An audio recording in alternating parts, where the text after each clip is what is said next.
Let's do it. Let's do it. All right, what's going on, guys? Dr. Matt here, host of the Roadie Strength Podcast. We got another special guest on today. Repeat, Dave Estrada. What's going on? Matt, how you doing, bud? Doing good. I was just telling you off air. I was listening to our first podcast, episode number 5. I don't want to misspeak. I don't know what number this is going to be, but it's going to be somewhere in the 80s. Yeah. It was and the date of our first one was 2021. So that was like COVID, right? Yeah. It was right before we did the Drinking Buddies competition, the first one. Yep. It was right after Moniker opened. Yep. So it was like right after things I think were starting to get. Well, it was 2021, so things were better after COVID essentially. But it was a while ago. Yeah. The Roadie Strength Podcast is now brought to you by Rob Levine, the heavy hitter. We've been really happy to have them jump on as a sponsor. I've personally used them this past year. My wife was in a car accident, and they were able to help us along every step of the way through getting properly compensated, making sure we weren't getting taken advantage of by the car insurance companies, and helping through with medical payments. So if you've been in a car accident, it's definitely worthwhile. Just pick up the phone and see how they can help. Still crazy times, too. I know. It doesn't seem like that long ago either. I can't believe that. Yeah, so it'll probably be almost exactly like 3 years ago. Nice. But time flies. But so I want to get you back on. I want to do the rapid fire questions again. Yep. I've switched things up a little bit. Some of them are the same. I want to see if your answers have changed. Okay. There's one that I know has definitely changed. But we'll just do a quick intro. So you're CrossFit coach over at Gamut right now. Yep. Teaching a couple classes.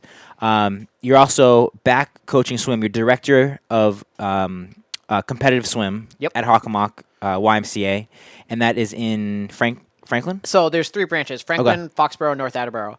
So nice. I oversee competitive swim. My team swims out of all 3. Yep. And we practice out of all 3. But then each different branch has its own like intramural team and swim lessons and all that stuff that I oversee too. Very cool.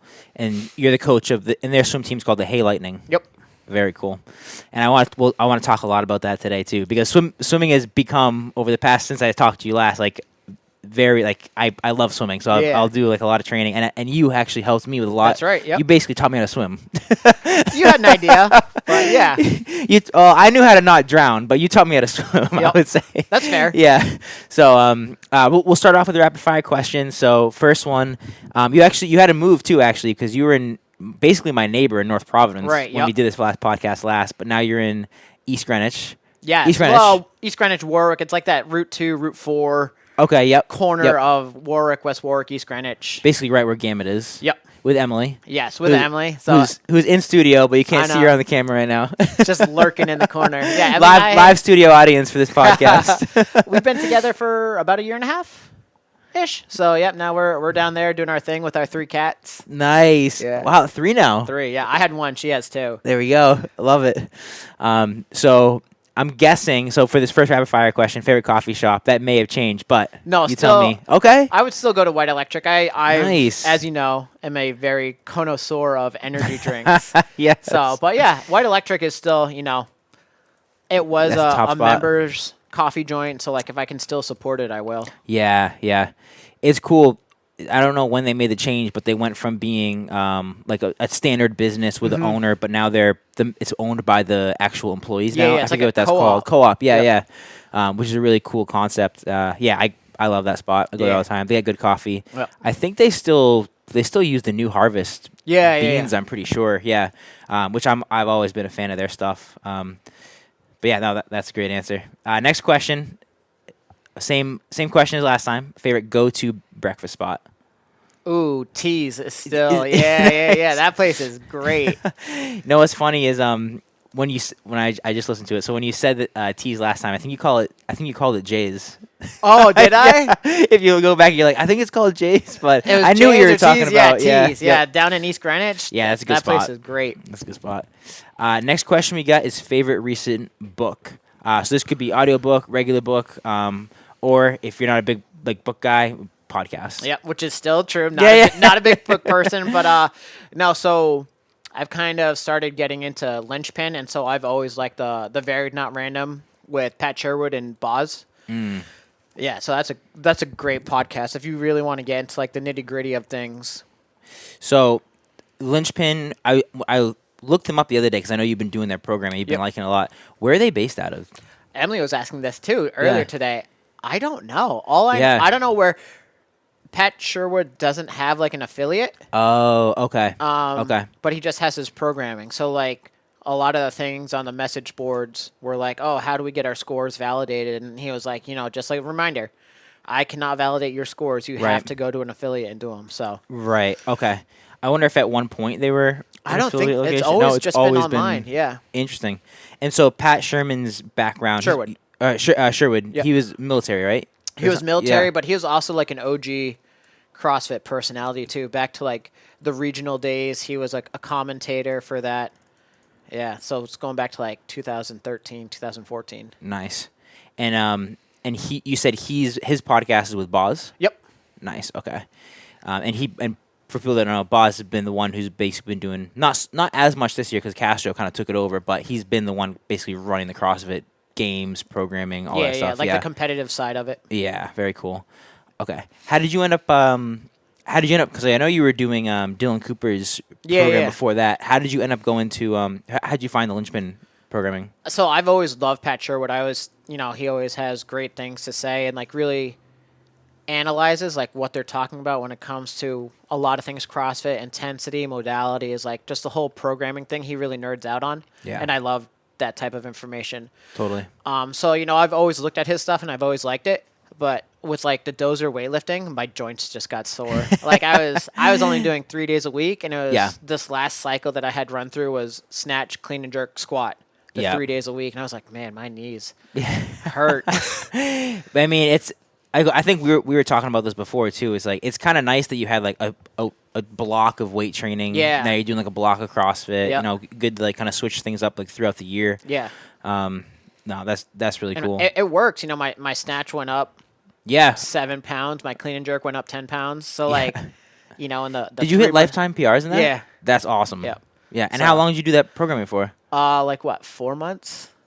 That's not bad. Yeah. Just like dove in head first and like was like, all right, Monday, Wednesday, Friday, this is what I'm doing. And then like I would kind of fill in with CrossFit or like cardio intervals on the opposite days. Yeah. But like just made sure to like never have any type of interference with back-to-back days. Yeah. So if you can adhere to it that way, it works, but totally. like if you're not one that's good with just like doing the same thing over and over and over again, it's not necessarily a great program for you. Sure. But like when you swim, you just it's repetitive. It's up and down a pool for hours. You got that mindset already. Yeah. So it was fine.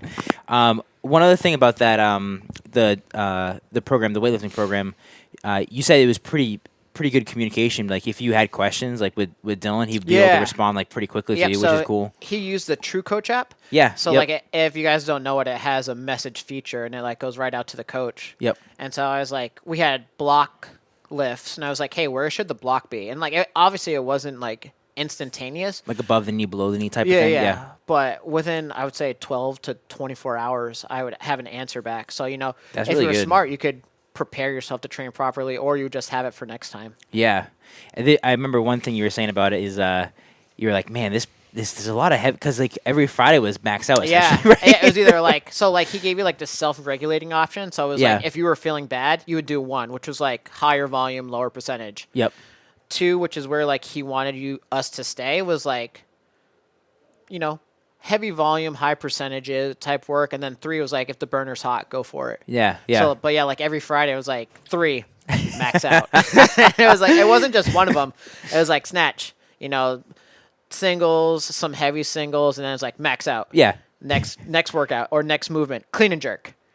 Singles, heavier singles, max out. It's like, and then back squat, max out. Wow. Yeah. That's all in one day. All in one day. Nice. Yeah. I remember you were telling me like you had messaged him and you're like, hey, like, cause you're like, hey, like my body's feeling pretty beat up. Like, and he's like, yeah, this is probably the hardest program I've ever. Yeah. Yeah. It was definitely like, and I feel like I'm one that can work pretty hard. Yeah. Like I've, swam in college and all that stuff. Right. So like working hard, I don't think is anything new to me, but like this was hard. Yeah. This was hard. Yeah. And what did you end up? What were you hit PRs? What were your numbers? Yeah, so, what's some big numbers you hit? So I had clean 280, but I never put a clean and jerk together above 280. So I hit 290. Oh yeah. And then I snatched 235. That's awesome. Yep. And then squatted 400 for the first time. Nice. And like, oh my gosh, 15 years. Wow. That hurts to say. Hey, I mean, that's saying something, though, because you've been pretty consistently training hard, weightlifting, CrossFit, like, for a long time. So for you in 4 months to put together a total like that that says a lot. Yeah. You know, that's huge. Yeah, but also, again, my knees hurt. Yeah, fair. So I guess for that reason, and just kind of switch things up, you end up switching to the linchpin program after that? Yeah, just, the Open was coming up, and Yeah. I always want to do well in the Open. And, just wanted to switch it up. Yeah. So, I talked to you about this before, but, like, I feel like when you're a coach and, like, you're always directing things, it's harder for you to follow a program to the T without wanting to, like, tweak it here and there. So, like, I told Emily when I first started, I was like, I'm just going to follow this exactly as it's written. Yeah. And I got the most out of it for that amount of time. And then I was like, Yeah. all right, it's time to move on. But it's the same thing with linchpin, like, just following it to a T and don't mess with it. Yep. And you did it for a 4-month training, which is that's a solid training block. It's not like you did it for like 6 weeks or anything like that. It was a full cycle. Yeah, which is awesome. That's perfect. With linchpin, is there also, because I know a lot of the CrossFit programs out there, is there like a Facebook group or a community of other people that are doing it? Yeah, he has a really big community and following online. I haven't gotten to send in my request for the Facebook members page. Yeah. But there's always interactions on the app, because he started behind the whiteboard or beyond the whiteboard. Okay, I haven't heard of that. Oh yeah, so it's an app that they use. It's like Sugar Water, Train Heroic. Oh, okay, yeah. So there's like a leaderboard on there with everybody. So there's probably a huge leaderboard. Like, I think he has over 1,000 members. Oh my god. Yeah, for sure. Yeah. So there's a lot of there's a lot of names on there. Yep. Yeah. Which is cool. I always like that. Like even like I'm following like the CrossFit Providence programming. Even if I go to like train at Bullfrog or any other gym around, like I can see like, oh, what did Pat get in the workout? And I'm always, for sure. Trying to be competitive like with other people that I know are similar levels to me. So I think that's always helpful. Always for sure. All right, cool. We don't have to be rapid, but next rapid fire They were question. rapid fire. We got bogged down. Favorite Instagram account. So something that comes up on your feed that maybe is like educational that you like, or maybe is just fun or funny, or something that you just enjoy when you see it in your feed. Yeah, so definitely the linchpin stuff is always up there. But then do you even lift? Yeah, is so great. Those ones are so funny. Yeah, I love all those like CrossFit or weightlifting meme pages. Yeah, make WODs great again. Yes, yeah. That guy has I think he has a connection to Rhode Island in some way. Yeah, I think he does. I could be wrong on the person. I think he partners with the people who do kettlebells and cocktails, maybe. Okay. Is that possible? And they're over at Windrose. Yeah. Yeah, I'm pretty sure. I could be wrong on that, but I think that he's not like in Rhode Island, but remotely they do like a podcast. Okay. So, I think they do. Yeah, I think they do. I'm pretty sure. That does sound familiar. But no, he runs a great. He probably runs one of the best meme accounts for CrossFit. Yeah. Oh, for sure. But he's good. Next question we got: somewhere you've traveled recently. This could be for fun. This could be for competition, for work, whatever. Emily and I went to Belize for a week. Oh, that's right. With her sister and her sister's fiance, and that's awesome. It was amazing. I remember when you came back from that, you're like, if you ever get a chance to go, Belize is where it's at. I still say it. Like if people are like, oh, like we're looking to travel, I was like, Belize. Yeah. Hey, did I tell you guys about the time Emily and I went to Belize? Like, I'll just tell people. What was your favorite part about it? Everything. And there wasn't anything that was like disappointing. I feel like we were there for like 6 days, and like it was the right amount of time. There wasn't really a time change, and the flights weren't terrible. Yeah. But like we got down there, and like we had this villa, and so when we walked out onto the porch, it was just like ocean and beach. That's so nice. It was like maybe 25 yards away, like tops. Wow. Yeah, and like we had our own little dock, and like I always joke about this, when we were there for maybe 30 minutes total. Yeah. And Emily had jumped in the water, and like I was like, "Oh my God, Emily, look, there's a shark behind you." And there was actually a shark behind her, but like didn't even think that like, oh, sharks eat people. This animal could be eating. It was a nurse shark, so it was fine. But like, it was a was the fin sticking out of the water? No, you could. The water was just so clear, you could just see it. It was a nurse shark, and it was just swimming right on by. And then like 5 minutes later, this like 15-foot eel ray was just swimming by. It was so cool. That's all. Did you do any like snorkeling and stuff there too? Yeah, we went snorkeling. That's cool. I saw an octopus, a moray eel. We saw manatees. Oh, manatees are cool. Yeah. Manatees are really cool. That's awesome. How's the food there? Amazing. Yeah. Amazing. Yeah. When I've gone back to my old habits now, but when we were there, I was like, man, I could eat like this every single day. I'm not a big like adventurous eater, but like I was eating red snapper. Yeah, which is phenomenal. I don't know if I've had I think I've had that maybe before, but all the fish like down there is awesome. Oh yeah, so good. That's so awesome. Good. It was so weird. So like that, we went to an island, and it was an island, but it's I guess kind of resorty. I don't know, Emily, is it resorty? Yeah, she said yes. Sure, yeah. So there's like resorts on it, but there's like stray cats everywhere. Yeah. So like we adopted this one cat that we called Daphne. And he's like feed it, and like comes over. Yeah, but like there's just like these random dogs and cats just walking around, and like all the restaurants are pretty much open. So yeah, dogs are coming in, and like people are feeding it, or like we went to this coffee shop, and like dogs had like pitted out little trenches underneath the coffee tables to like sit and get out of the sun. And like people would just like feed ice cream or like just anything. So that's so cool. Yeah, I could talk about Belize for hours. Yeah. That's like we went to, where was it? On our honeymoon we stopped at the Azores. Oh yeah, and we stopped there for a little bit, which was cool. And they had this whole like cat like. Yeah, I think there's cat. I think in a lot of these countries there's cats everywhere, like stray cats everywhere, and dogs. Yep. But there was like this one area they call it Mount Brazil, and there was like this specific colony they call it the cat colony. Really? And there were just cats. They could get up to this certain peak of it, and there's just cats everywhere. That's so like cool. Everywhere you look, there's cats. You're like, what? Why? What are they doing up here? But I guess somebody goes up and like feeds them, takes care of them. Oh yeah, that makes they sense. Even like they vaccinate them and stuff in that specific section. Yeah, So that's pretty cool though. Yeah, no, that's always cool to go to another country and see that. Yep. Check it out, Belize. Switching gears slightly, we got. I know this question. Well, I won't say anything. What's your favorite shoe sneaker? I was gonna say I know it changed, but maybe not, because there's been so many new brands that have come out in the past 3 years. No, I mean I love sneakers still, but I think the best shoe that I've loved to work out in has been the Strike Movements. Yeah, I remember you like those. Those are definitely like. I've turned a couple people on to wearing them, but they feel good on your feet. Like you can feel the ground pretty good, but it doesn't feel like you're on the ground. Like you feel like there's at least a little cushion between the ground and your sole. Sure. I think there's a happy medium with that. Yeah. Because I have a pair of the Vivo Barefoots, which I love for certain things. But for example, I was doing when I first bought my first week, my feet were sore, which is normal because your feet get used to them. Yep. I was trying to do double unders with them, and just that repetitive jumping with like zero cushion was killing me. I'm like, my feet hurt so bad. And with normal shoes, my feet would never bother you with double unders. No, never. No. So I think there's certain things out there. But yeah, a happy medium was probably perfect for a shoe like that. Yep. You had the Easy Muhammad versions? The Haze trainers. Yeah, those were great. Yeah. Next one we got favorite. Okay, I'll phrase it like this: favorite CrossFit movement in like, let's say like 24.3 comes out, and you're like, yes, I'm gonna crush this. Squat snatches and chest to bar. Let's go. I mean, we haven't seen either of those, so maybe that'll end up being. There was one in like 2017. It was like a chest to bar ladder, and then ascending ladder, and then a squat snatch descending ladder.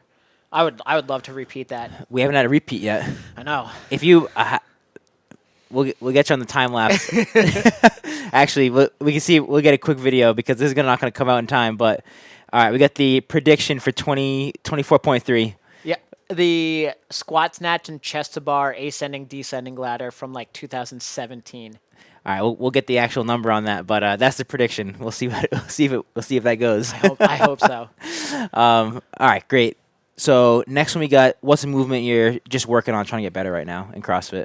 Oh, right now, because I was so deep into weightlifting, everything. I just don't feel as fit. I feel fit. Yeah. But everything just is a lot harder than it used to be. But Sure. I'm also old, so. You're in which category are you in now? Last year of 35 to 39.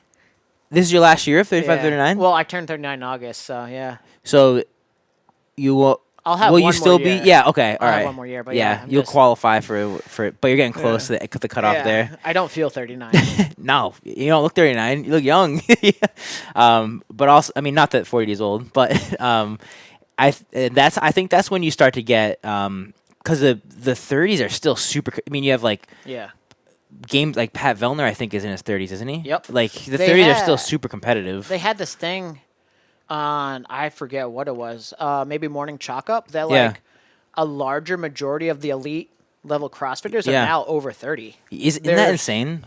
It's crazy. Yeah, because you'd always figure with a lot of sports, and maybe swimming is like this too, like 30 is kind of that cutoff where like performance starts like, you know, is that true for swimming? Maybe? Yeah, maybe but not? I think, I mean, yes, it's true, but I think for a lot of sports, really any sports, when you're in your 30, think about it, you're getting married, you know, you're having kids. Like the amount of time that you can dedicate to the sport starts to get smaller and smaller, and that's just you know, the progression of life. Yeah. So unless you're a pro athlete, you can dedicate your entire life to that one thing. I agree with that. And then last question for the rapid fire, and then we'll get into the meat and potatoes. But favorite current, as in like this week, this past 2 weeks, pump up gym song. Ooh. Your guilty pleasure. I know. There's so many. I have like a whole playlist. It's by this band, and the band's called Bill Murray. Okay. But it's called All Gas. Okay. And basically the theme of it is all gas, no brakes. There we go. I feel like I might have heard that song before. Which I can relate to. There we go. Just go. How did you feel? Speaking of all gas, no brakes, how did you do with the pacing on this one? 24.2. Oh, it was a CF. It was a mess. Oh, jeez. It was like, I was telling Emily, I don't know what it was. Like, I did it at night, which I don't usually work out, you know, later in the day. Sure. And, like, even just warming up, like, my heart rate was just spiking so quickly doing the very smallest thing. Sure. And then I could just never get it to come back down to, like, something manageable. And when I started the workout, I felt like my heart rate was already in, like, the 160s. Like, after the first row, you know that feeling where, like, you can kind of feel your heartbeat in your ears. And I was like, damn, what is going on? That might be a good workout because I feel like that workout is so dependent on heart rate. Yeah. Keeping the heart rate low. Which a Friday Night Lights atmosphere might not be the best place to do that workout. Well, I did it by myself. Oh, did you? I was going to say, maybe do that one by yourself, but... No, because I wanted to make sure that, like, I could be there and judge and, like, help run it for Gamut in the morning. So, you know, I was like, I'll just do it at night. And, I just could not get my heart rate to come back down. And, like, even made sure to not have too much caffeine beforehand. Yeah. It's always a tough, like, because caffeine, obviously, it's a performance booster, especially for weightlifting. Right. There's been tons of studies on, like, you can, but at the same time, if you're trying to control your heart rate and breathing, it's, like, probably a slightly not beneficial for that. Not the amount I'm having. That's for sure. That's fair. One side question. We asked you about, like, big lifts recently. Yep. Any recent comps? Was Southeast Showdown the last comp? The last one I did, was a Southeast Showdown with you, which was that was a blast. I definitely want to do that again next year. Yeah. I'm not gonna lie, doing team, because that was my first ever competition, like CrossFit competition number 1. No way. Was the Southeast Showdown in like 2013. No way. Yeah. That's awesome. Do you have any in the plans coming up? Any comps you're thinking about? I don't think so. Nothing. Just leaving it open right now. Yeah. Other than the open, CrossFit Open. Yeah, doing the open. Yeah, hopefully, you know, like I'll still be able to do the Masters quarterfinals. Nice. Yeah. I'm in the 80th percentile, which is it's fine. It's good enough to get to the next point. I feel like this year with the open, it's the first 3 workouts are going to be a lot more user friendly, accessible, user friendly, like not high skill or whatever. Yeah, which is why I wouldn't be surprised if there weren't chest to bar and squat snatches. But right. Yeah, it'll be interesting to see. I mean, who knows? I think they have always repeated a workout. Mm-hmm. So it'd be if they didn't repeat it this year. I mean, who knows? Castro will do anything, but maybe he'll have a big FU and he won't do it because of one of the movements. But in 2015. The first movement of one of the workouts was ring muscle ups, and like people were just standing there, just like trying to get a 1 for a score. That's so mean. That's so mean. Oh boy. All right, so let's transition a little bit. So we talked a lot about CrossFit, slightly unintentionally, but that's all right. Yep. I do want to get a lot into swimming. Like I said, it's become a recent passion of mine. As far as training goes, you helped me a ton with it. Yep. So I want to get into your. We talked about this a little bit the first podcast, but let's revisit it. How did you get into swimming? I know you did a decent amount of competitive swimming, and then I guess how that brought you to the Hockomock. So yeah, how did you get started with it? So I started swimming, I think, when I was like 8. Wow. I don't even know why. I just all of a sudden I wasn't even doing swim lessons. I had done swim lessons like over the summer. Mm-hmm. And then I was like 7 or 8, and then all of a sudden like I'm on this swim team. I'm like, okay, cool. Nice. And like I just did So it. you must have been good at it. I guess, yeah, I don't know. And then like my 2 older brothers had joined me. Mm-hmm. And then after a while, my younger brother and my younger sister. So then all 5 of us were swimming. Wow. And yeah, so I swam from like 8 up through some college, some after college. Where did you go again? Old Dominion University. That's right. Yeah. Okay. Very cool. The Monarchs. Let's go. Most drafted QBs in the state of Virginia. Really? Yep. Fun fact. Even out of Virginia Tech and UVA. That's wild. Mm-hmm. What brought you to Old Dominion to Virginia? Just recruiting trips. I went to a bunch of different ones. I went to Hartwick. I went to UMass. Nice. I had planned to go to Florida Atlantic. Yeah. But then I went to Old Dominion like 2 weeks before, and then I called up the coach. I was like, hey, I'm just going to go to Old Dominion. Like, I'm not going to go on my recruiting trip. Yeah. You just liked it that much? Yeah. Like, the second I stepped on campus, and then I met the coach, and then I met the captains. Yeah. And, like, you get a vibe, and you know it. And, like, I still talk to my freshman and sophomore year captain. I still talk to him on a regular basis, yeah. Wow. That's cool. You're just like, okay, this is the right place for me. I'm staying here. Yeah. Yeah. That's awesome. And okay, so you swam throughout college there, and then you said you also did some swimming after college as well. Yeah, so I did like some masters swimming, and like still managed to get a little bit faster even as I got older.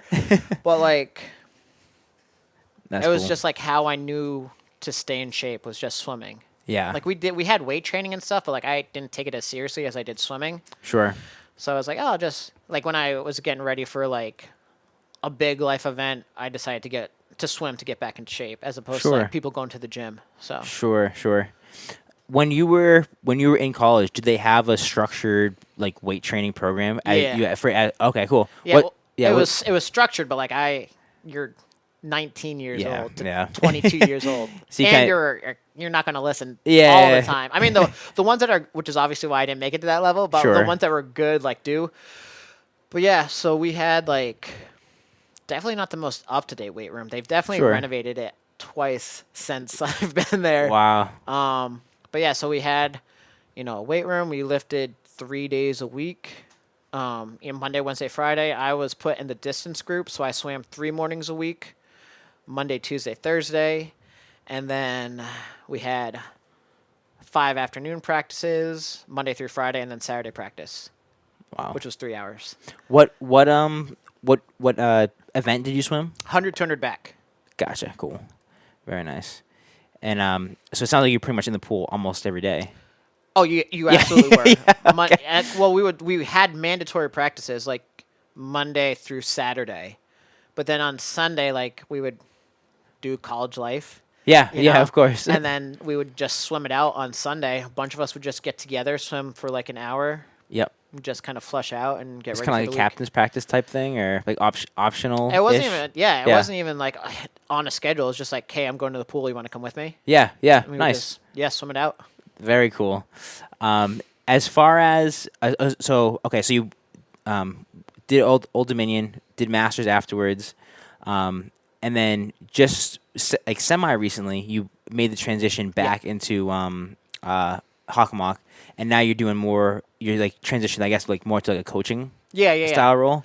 Yep. So I was at CrossFit Providence. I was the other full-time coach there, ran the programming, doing all that stuff, and then unfortunately my dad had passed away. Yeah. And kind of makes you reevaluate things, and so just so happened to put my feelers out there for coaching positions. I got one position. It wasn't really a good fit for me. It was over in Seekonk. And then this position at the Hockomock Y opened up. The woman that was a head coach there had been the head coach since I was in high school.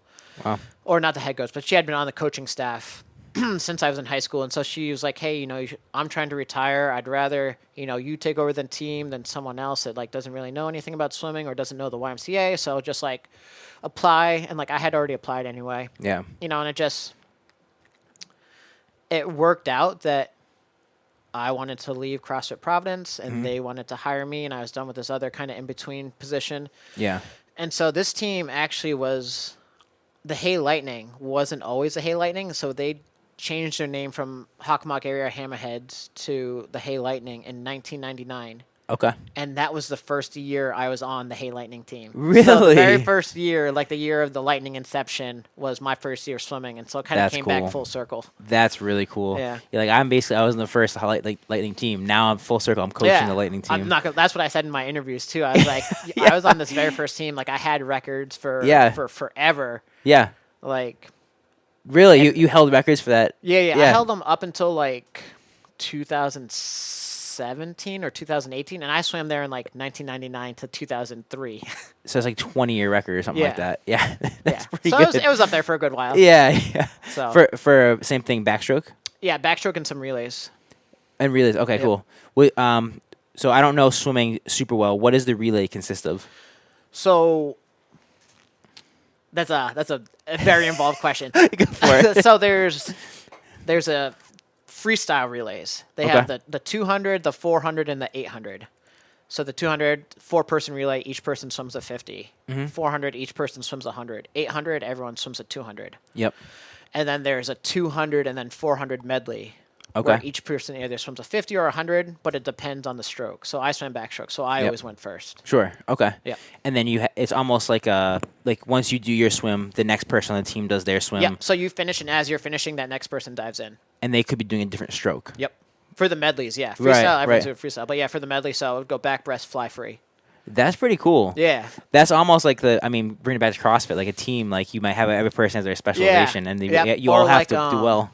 Like Grid League. Yeah. Have you ever watched any of that Grid League stuff? It's Totally. very similar to that, where you have people that like can come in that are like specialty, like moving a barbell or like gymnastics. Right. So yeah, I was a backstroker. Very cool. As far as the coaching goes, so you have the team, you have the Hay Lightning. What is there? Because I'm sure it looks because they're younger athletes. How old so are I they? have like my youngest kid is like 7. Yep. And then I have seniors in high school.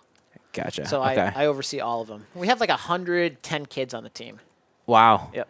And are they kind of split up into different like practices essentially? Yeah. So I have 4 on my like most participated in days. I have 4 practice groups that go in. So I have the whole team at some point comes in. Yep. It's silver, black, junior, senior. Gotcha. Silver is just like, I call them the littles. They're just like 6, 7, 8, 9 years old, like barely know how to swim legally, if at all, for some of them. And just teaching them the fundamentals, proper technique, proper turns, proper finishes, like, because how you touch the wall matters in swimming. I don't know if everyone knows that, but. No, yeah. Yep, so like butterfly and breaststroke, you have to touch with 2 hands. Okay. And then backstroke, you have to stay on your back and finish. Gotcha. So, like, the silver group is like just learning all of that. Yeah. The black group, it's like, it's a refresher pretty much most days, but you should know for the most part that, like, those are the rules. This is how we finish, or this is how you turn, or whatever. And then the juniors, again, it takes a little bit further a step away. Like, we'll review a little bit, but now we're starting to work on speed. And then the seniors, it's like we review at the beginning of the season, and then we have our season plan and execute. Gotcha. Okay. And I'm guessing the practice like frequency and like are the silvers, let's say, are they in the pool like what 2-3 times a week? Yeah, or? like 3 times a week for an hour. Yeah. The black group is in the pool 4 times a week for an hour. The Yep. juniors are in for an hour and a half, 4 days a week. Gotcha. And the seniors are in for an hour and a half, 5 days a week. Cool. So the seniors, do they also have a swim team at school too, or is it kind of like? Yeah. So my senior team is relatively young. They're around 13. Oh, okay. For a larger majority of them are 13-ish, so they haven't gotten into high school yet. Gotcha. But their town will have a high school team that they'll Cool. want to swim for. So it'll be a really nice ramp up to like bring them to like a good like high school team. Yeah, essentially. it's Massachusetts, because that's where the Ys are located out Yeah. of. Like the competitive aspect of high school swimming is great because there's a lot of kids that do club team that swim it. Sure. But there's a a little bit of a disconnect between the high school coaches and the club team coaches. So like my club team swimmers will swim for me year round. Like we're starting a new season in 3 weeks. Gotcha. And we're not done our current season for another 2 weeks. Gotcha. Okay. So there might be kids swimming both high school and club at the same time. Definitely. Oh, okay. Yeah, definitely, yeah. yeah. And this could be completely dependent on the high school, but in general, like if you have a really, really good swimmer, are they more apt to do like go swim competitively for their high school, or would they probably go for club? So it all depends on the swimmer. Yeah. We as coaches want them to stay with the club team. Yeah. Not to throw like any shade. No, yeah. But like the high school coaches don't necessarily like want to follow what is kind of laid out for them long term. Sure. Which is fine. I get it. They want to get the most bang for their buck out of their season. Sure, yeah. But like then it starts to interfere because if like I've had cases where I've had kids that are going to like junior nationals. Right. And they're worried about, their high school championship meet for states. And I was like, yeah, but like you're swimming junior nationals. That becomes so tough. You're like, I have 2 meets, like I have to figure out what you're gonna put your where you're gonna put your effort at. Because like we're still ramping them up. Yeah. We haven't started to taper them yet for juniors, and like the high Interesting. school team is tapering them way down for states. Yeah. Yeah. So, you can't taper and then also peak at the same time. Yeah, and essentially. Then it's tough, like, because like if you do want to taper, that's fine, but like then you only have 3 weeks to build back up and taper back down. Like, right. That's a quick timeline. So that must just be a tough or a conversation between you, the high school coach, and the kid, and be like, hey, like what are we doing? What do we want to focus on? Yep. Then making a decision, I guess, that way. Yeah, I mean, and I get it. Yeah. They don't get put in the newspaper for junior nationals, but like right. They win an event at states, and they're in 4 different local high school papers. Right. So that's fair. I get it. It's similar with ice hockey in college too. Like if you are really, really good, you depending on the school, you might play for your high school. But a lot of these kids will end up playing. They might do like a gap year. They might do. Do you have swimming too? Like gap years ever? They don't do that, no. But I have a friend who his son is Gunnar. Yeah. Gunnar Fontaine, who plays for BC. Yeah. He did that. He did a gap year. Go play in Canada for a year. I have a bunch of friends who did that. I had a friend who didn't play any high school hockey at all. Because he was so good, he only played club. Yeah. And we were at a good it's like, so there's all these weird like when it becomes a sport like that, like where there's potential professional or with swimming like Olympic stuff going on. It's always weird to like, because you figure high school is like that's the epitome of it, but sometimes you have these club teams that are like super competitive. So interesting. I wasn't sure like how that worked. As far as the practices go, I know you kind of mentioned this a little bit already. So you have your younger kids doing the fundamentals, and you have obviously like different types of drills for like some of the more experienced kids.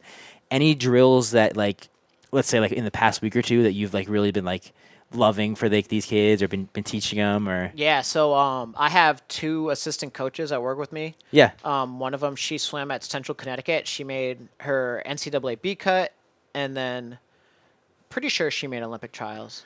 Wow. So like I've been coaching for a while, so like I know it can get stale and repetitive. So I'm like, hey Aiden, like, can you write me a practice that has like different drills in it? Yeah.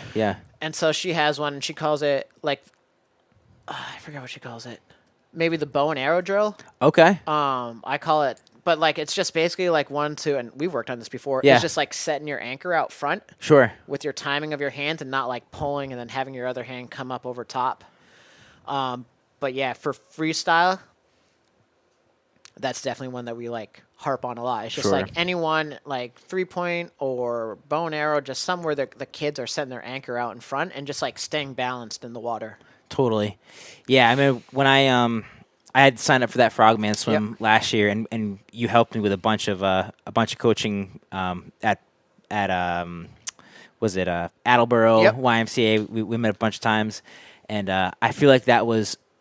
I mean, I had a ton of issues because I was brand new, but I feel like that was always one of my issues where I wasn't like pulling enough through my arms. I was just kind of like going through the motions with my arms, or I wasn't like reaching out long enough, or I wasn't getting like proper rotation. So I mean, a lot of those drills were obviously like super helpful for me that we had done. I remember one of them was like hand out and like tap your hand. Yep, catch up. So that's one that I do a lot too. But again, like when I try to like not be so mundane and just like we're doing this again. Yeah, just yeah, that's to like make sure. And I know a lot of coaches don't like it, but Really? I feel like, yeah, because they don't like it for older swimmers, which I get. Okay. But like if you can teach that, then you can work a regression to like get a little bit better timing. Okay. Yeah, yeah. You know, like when they're teaching like clean pulls or something. Sure. You know, like you exaggerate one part of it. Yeah, yeah. So this is what we're doing in freestyle. We're just exaggerating that anchor out front and like the timing of your hand almost touching to switch. Right, right. So, And I guess that's partially to fix like a bad habit of what not allowing your arm to like pulling your arm back too quickly, essentially. pulling too soon. Yeah. Right, right. Yep. So Gotcha. I always tell kids in like, imagine like a seesaw. Yeah. You know, and your feet are one person on the seesaw and your hands are the other. Like if you don't have someone on the other end of that seesaw, then it's going to dip. Right. So like right. if you're dipping in the water, then all of a sudden like your hips, knees, ankles, all that You're sinking. is going to be dragging. You're getting through the drag, water. not moving as fast. Yeah. Another drill, I think, and I think you had said like this is extremely common. Is I just wasn't kicking enough. Yeah. Yep. And like getting my kick was weird because I think my kick I was doing. It was either too much knee bend or not enough knee bend. I think that's what it was, and I wasn't using my hips enough. Yep. Yeah. And so you had me do. I mean, just telling me that obviously too to fix it, but also like a ton of like kickboard style drills, which suck. They're super hard. So yeah, that one because I had you doing like side streamline where like you're holding the kickboard. Yes. And kicking. So like that's again teaching you that anchor and that balance in your stroke, and then like connecting it through to your feet. Sure. It's like a lot of people don't even think that like swimming's fingertip to toenail. Sure. Okay. You know? Yeah. So it's like just getting that top to bottom connection going on. Yep. There is another drill that this is all like coming back to me. There's another drill that we did where because my obviously breathing is another thing for like at least for me like I was like panic mode every time I got in the pool. Not because I was afraid, it was because like I was like I wasn't breathing. Right. So then I was like feeling I was drowning. But and eventually I got it figured out. My heart rate was down lower with the drills and everything you're teaching me. But I think one of the drills was giving it. I think it was like 3. It was on a pattern like 3 strokes then breathe. Every 3 strokes. Yeah. So yeah, that's definitely like because you want to breathe as normally as you can when you're swimming. Right. But like if you breathe every stroke, then all of a sudden you're hyperventilating, you know, and then like you're not actually getting air. You're just sucking in more and more and not releasing anything. Totally. So yeah, the every 3 helps with your breathing, but it also just keeps you balanced. Sure. You know, you don't like in CrossFit. If I'm doing burpee over anything, my left foot is always coming up first.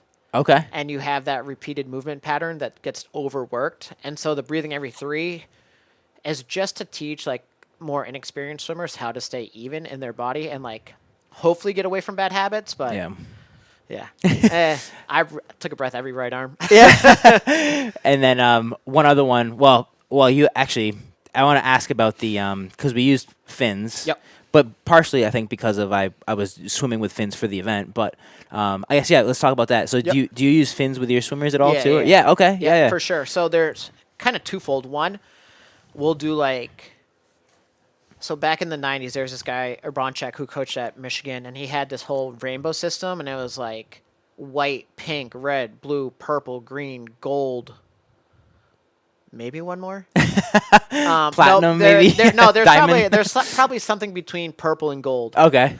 But it was just like this whole system of like your heart rate. Okay. Right, and so like when I was coaching with Crimson, we would do a lot of stuff with like your red pace. Mm-hmm. So red pace is like threshold. You're getting like 20 to 30 seconds rest. Your heart rate is between like 160 and 170. So up there. Yeah. So it's more for aerobic training. Sure. But I just found with like my kids, they weren't necessarily able to understand it as well. Sure. And so we switched over to best average stuff where it's just like, just give me your max effort. Okay. And so we did hundreds the other day with fins, best average. Okay. And so it's teaching you how to overexert your kick. You know, a lot of kids, if you've swum for a while, the easiest thing to do is not kick. And you can stay moving at a relatively good speed. So it's teaching them how to keep their kick consistent, but also how to create power out of it. Mm-hmm. And then it also is making them train faster than what they actually are. Yeah. So you know how like band assisted squats or band assisted deadlifts where like, you know, it's heaviest at the bottom, but then you get more assistance as you go up. Sure. No, I'm trying to think. That's not how it works. With with pull-ups. Yeah. Pull-ups, That's what, yep. Yeah. So like it's teaching you how to exert, and you're moving faster than you normally would. So it Yeah. kind of gets you used to swimming that fast. Totally. Okay. Yeah. I like that. I feel like whenever I do like a sprint, I'm like, wow, I'm actually using my legs a lot right now. Yeah. that I don't normally don't. Yep. So in swimming, like it's super easy to gas yourself out with legs. Like kicking, in my experience, is just like you just get so smoked. Like sprint kicking is so hard.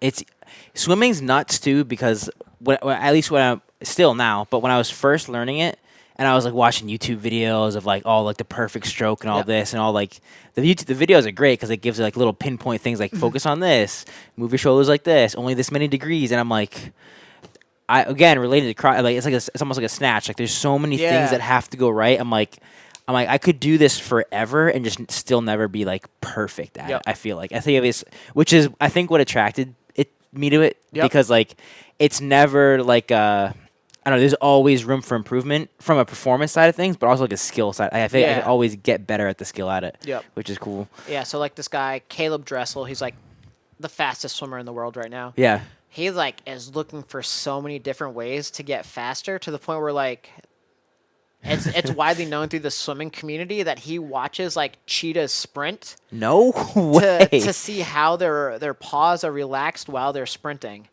And so he's like, all right, well, if I can move maximally, rotationally, like move as fast as I can while still staying relaxed, then when I actually catch underwater, I can have more force underneath because I'm not so rigid in my recovery.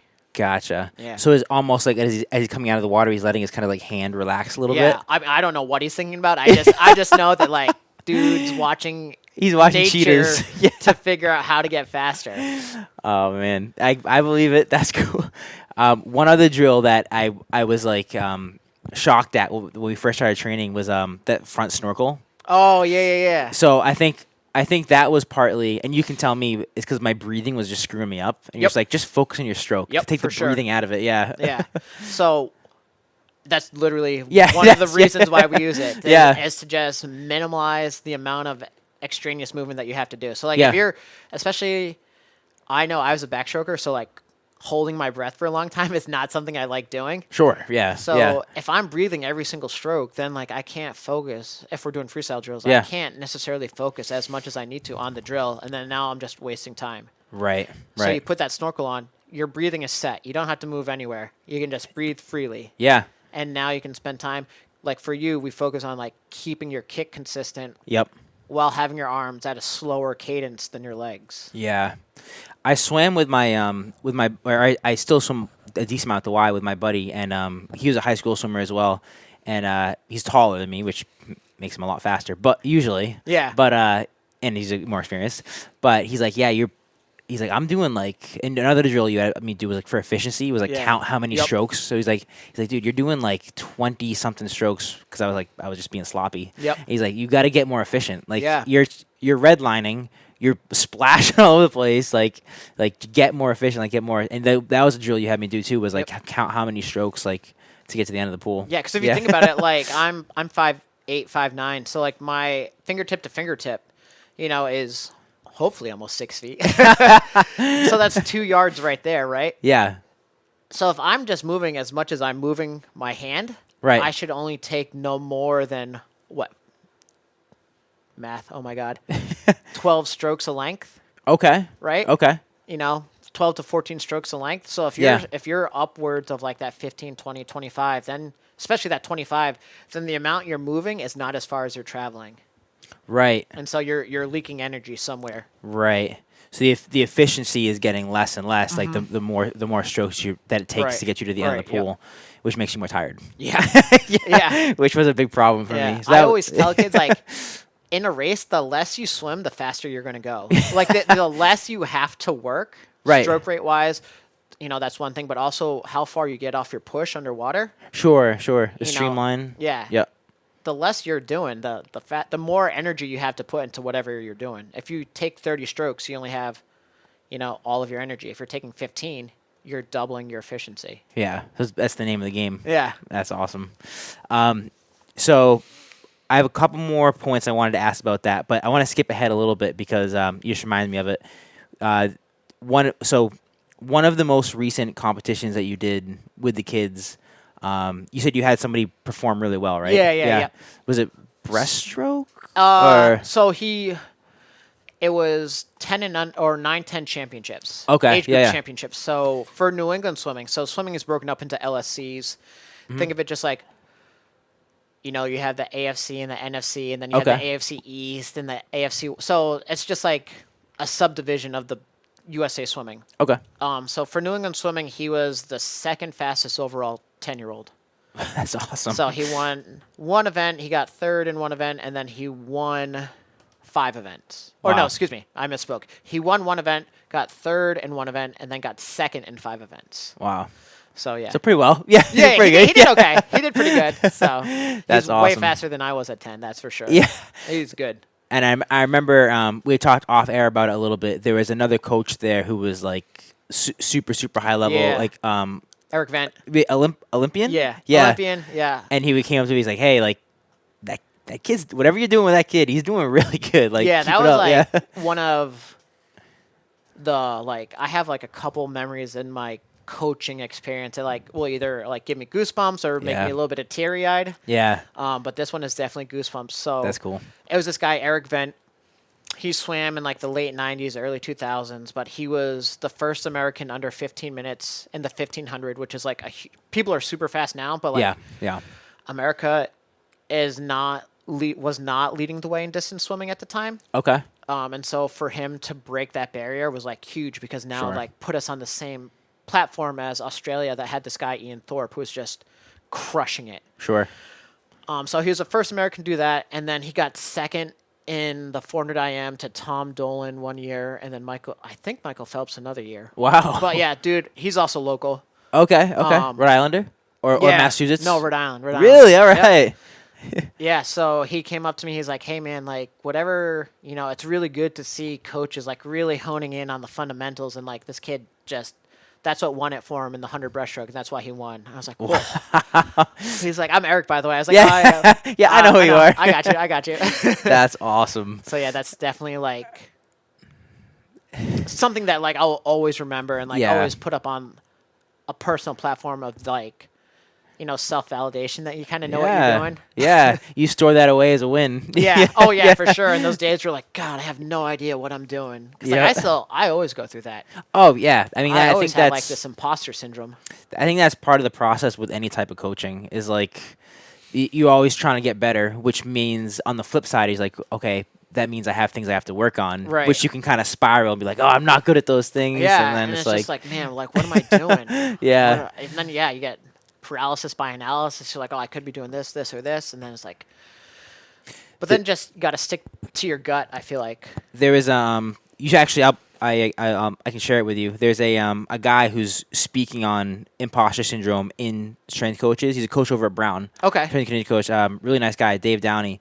He's doing a presentation in April for the Strength and Conditioning Association in Rhode Island. He's like the keynote speaker of the day, and he's doing an entire speech or presentation on imposter syndrome. Okay. He wrote this whole book about it, and he's like, even Brown's Ivy League. Yep. He's the strength coach there. He works with the swimmers actually. Okay, there we go. Maybe I have something separate on that. I got to bring up in a second. But he is saying the same thing. Is no matter what level you're at, there's always those doubts of imposter syndrome that can sneak in, and he talks about how with coaches, and probably with every profession, and PTs especially too. But his thing was on coaches, and he's one of the ways that you can help combat that, because it's not gonna potentially go away. Right. It'll always be there sometimes, some days, some days not. But he's taking those moments where you're you have a huge accomplishment, and then just storing that in your back pocket, and just thinking about those things when you're having doubts about other things. Yeah. So that was one of his big tips that when I talked to him, because I had him on the podcast recently. Oh yeah. So nice. Taking that and storing it for a rainy day mentality type thing is always good. The flip side of that is, He works with swimmers. Yep. He's one of the strength coaches for swimmers, and he was talking about the mindset and intensity of swimmers. I know we talked about this a little bit, but his example was a lot of guys in college sports that come in, maybe they had a really good high school strength and conditioning program, maybe they had a really bad program. Maybe they had no program. Maybe their first, like his example was, I think, like the equestrian team. Like Yep. some of them have never been in a gym before. They Right. just are riding the horses. Like, so he's like when they come in day one, he's like every athlete's different, and maybe he's teaching them the basics on how to squat, or maybe they're already really. But he said with the swimmers, one thing that was interesting was their intensity. Yeah. He's like I never swam, but like the mindset and intensity of these swimmers in the weight room is unlike any other sport. Yep. It's like like I said earlier, yeah. all gas, no brakes. Yeah. You just like, because you've swum, so you know it's just like between every wall there's 25 yards. Yeah. Right. Yeah. And there's so much that you can say to yourself within those 25 yards. Sure. Whether I know there's been times where like just to survive and like accomplish practice, I have to like just go somewhere else and just think, like you have those quick conversations between your teammates on the wall. But then there's other times where you're just talking yourself through it. And that's where you learn like these micro goals. Sure. Like when I was in high school, I had this set. It was 20 200s. I say it like that because when I heard it, I heard 2200s, which is about 2,000 yards difference. And so you set these micro goals, and it's just like, I'm just going to make it through 4. And then you get to 4. It's like, all right, I made it through 4. Let's see me get it to 8. Yeah. And then you get to 8. And then like, okay, I'm going to get to 12. Okay, I get to 12. And then you finish it off that way. Yeah. But yeah, then there's just like, nope, you got to go. Like, it's Yeah, always, gotta you go. You got to go. You got to go. Like, pedal to the metal. Like, there's always going to be someone there outworking you. And so it like creates this like almost fear of like you're not doing enough. Sure. Or, like you're sure. not going hard enough. Sure. Yeah. Yeah, I like that. It's tough because like in practice, a lot of sports, like you can have like the weight room, you can have music, you can have, and although the Navy gym does have an underwater speaker, which is pretty cool, but most pools is just you and your thoughts. Yeah. You're in the water, so I know University of Tennessee has a strobe light system. Really? Yeah, that like they can. I don't know if they still have it, but they can pace out. Like, say you want to go like 50 point for 100 freestyle, they have. Strobes that go along the bottom of the pool that'll hold the pace, which is pretty cool. But like, you're not going to set that up for 2-hour long practice. Yeah.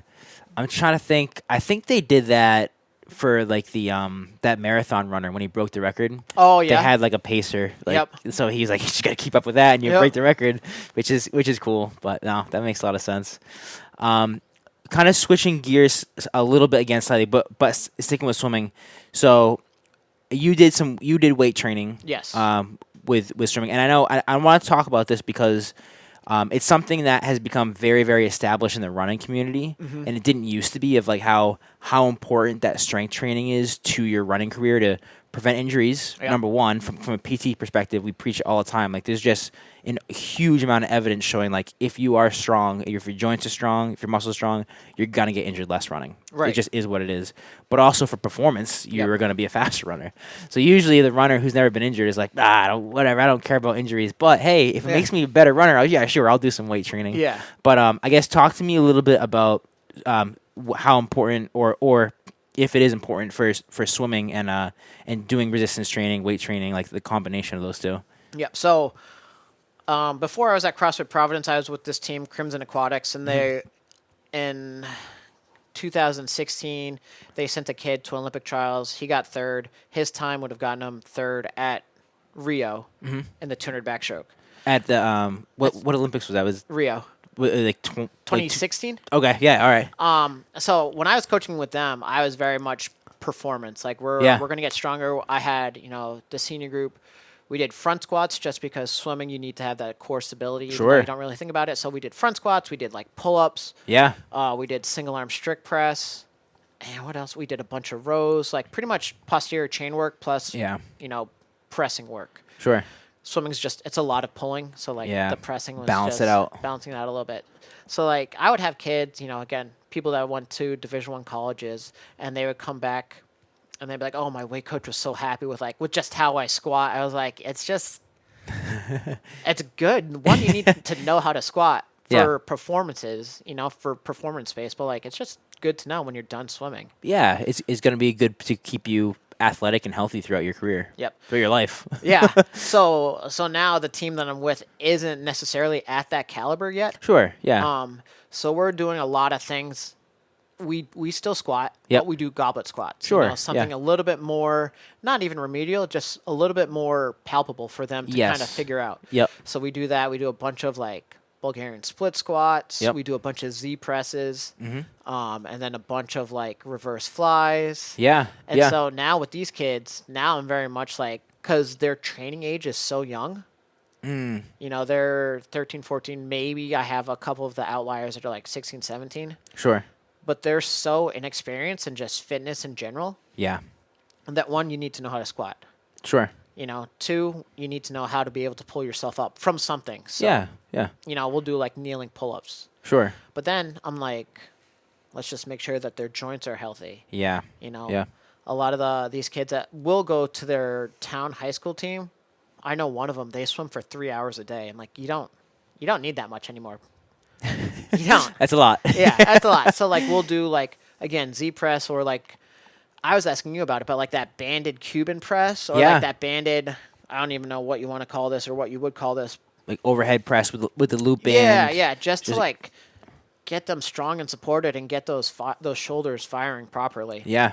Like So that's prehab kind of type where stuff. Yeah, where we've gone to is a lot more prehab, rehab, Mm-hmm. plank pull-throughs with kettlebells. Nice. Yeah. Nice. And Z presses. Yeah. Oh, they Lots of probably Z love that. presses. They hate them, but it's fine. Yeah, it's good for them. Yeah. It's good. Keep them healthy, improve performance. Right. And like over the lifetime. No, that's cool. Anything as far as switching gears slightly again, anything you've seen in swimming that has like been a myth or kind of like a fad or a phase that's kind of died out, or anything that needs to die out? Yeah, yardage. Okay, all right. Yardage. When I was coaching, or not when I was coaching, when I first started coaching and when I was swimming in college, it was like yardage. Yeah. Yardage. This guy, Steve Bellarucci, down at Old Dominion Aquatic Club, who's a similar level to what Crimson is, just was like, he would have what he considered a bad season. So he's like, you know what, I'm just going to make tough swimmers again. And he would just like pound them with like thousands and thousands of yards. So like, it wouldn't be unusual for them to swim 8,000 yards at night after have swum maybe 6,000 yards in the morning. And these are like junior, like high school kids. Sure.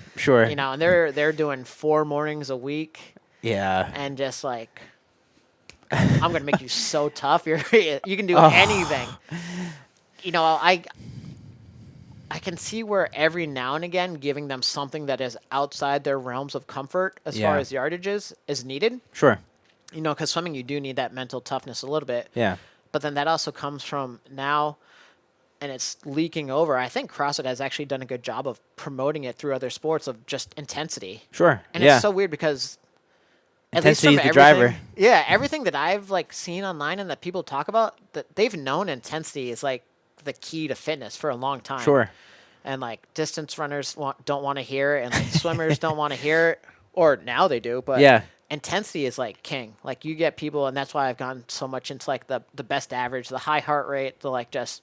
Well, runners do it with their speed work. Yeah. Well, a lot of them do. All the good programs have like the 400-meter repeats. Yeah, and like the stuff tempo days. Yeah, the tempo days. Like, yeah. Yep. So definitely like swimming has gotten away from the yardage. That guy Eric Vent that I was telling you about earlier, if you find someone that's older in the swimming world, they'll know his sets. Yeah. Like there's this magazine, Swimmer's World, that gets published every month, and he was posted in it or published about doing like 10 1000s in one practice, and like how he was like being fed food in between like swims. That's insane. Yeah. So a 10K is what, 6 miles?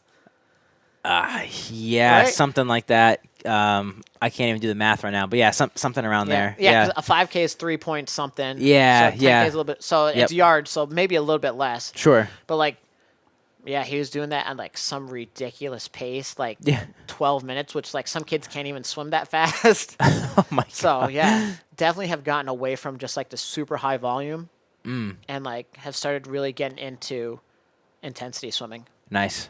Yeah, I like that. Any other myths, or is that the big one? That's the biggest one. Cool. Yeah.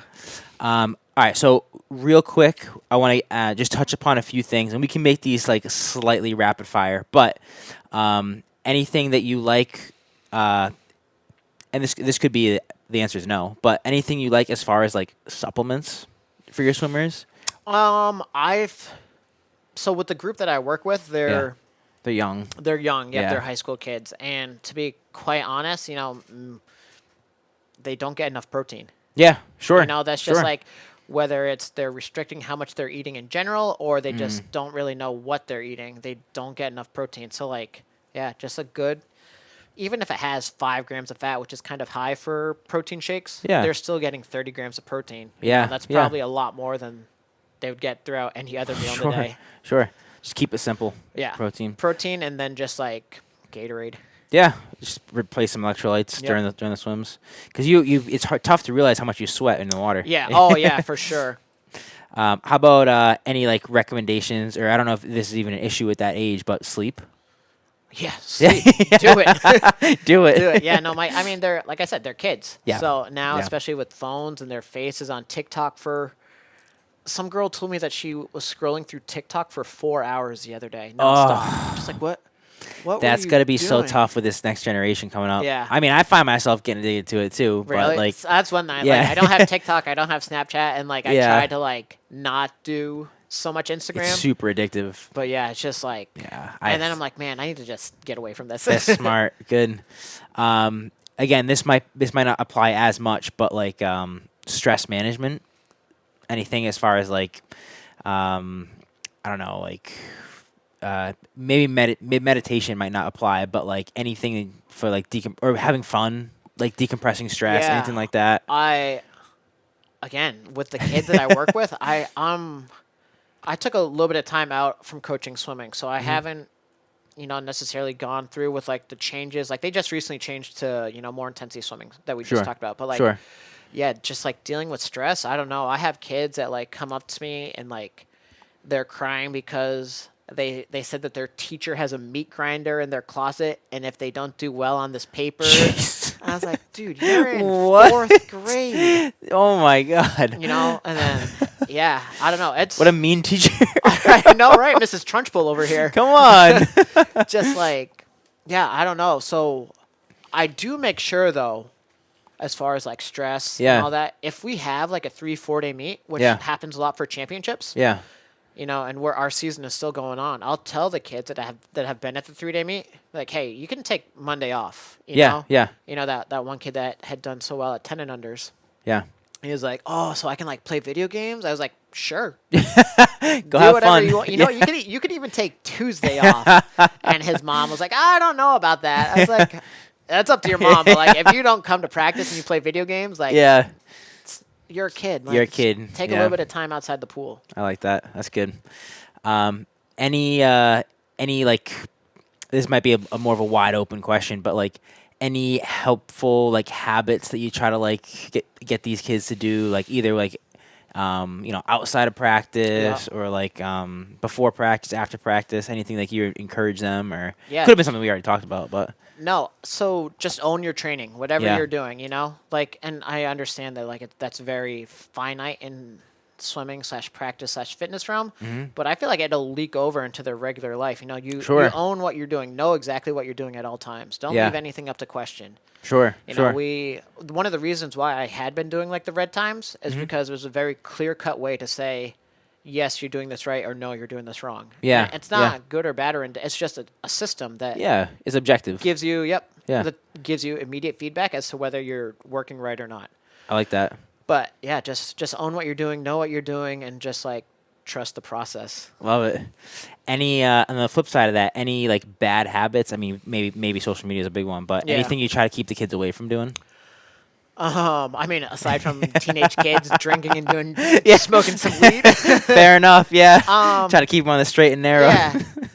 Yeah. No, just like, and just don't take it too seriously either. That's part of like you've had a 3-day meet, take a day off. Yeah. Like don't get so wrapped up in the fact that like you're an elite level swimmer. Like you need to be no days off. Like no. No. And that's one thing, again, Caleb Dressel, going back, I saw his coach speak at a coaches conference, and he would say, and this guy's a world record holder. Sure. He would see his swimmer like starting to lose it in practice, and just like the dedication wasn't there, the effort wasn't there, and so he'd be like, "Hey, Caleb, like, why don't you just go see your parents for the weekend? Yeah. And just come back on Monday, and this will be on like a Thursday. Yeah. And like 3 days off for swimming tends to be a lot. Sure. But he'd be like, hey, you know what? Take some pressure off yourself. Yeah. So chill. I like that. for That's sure.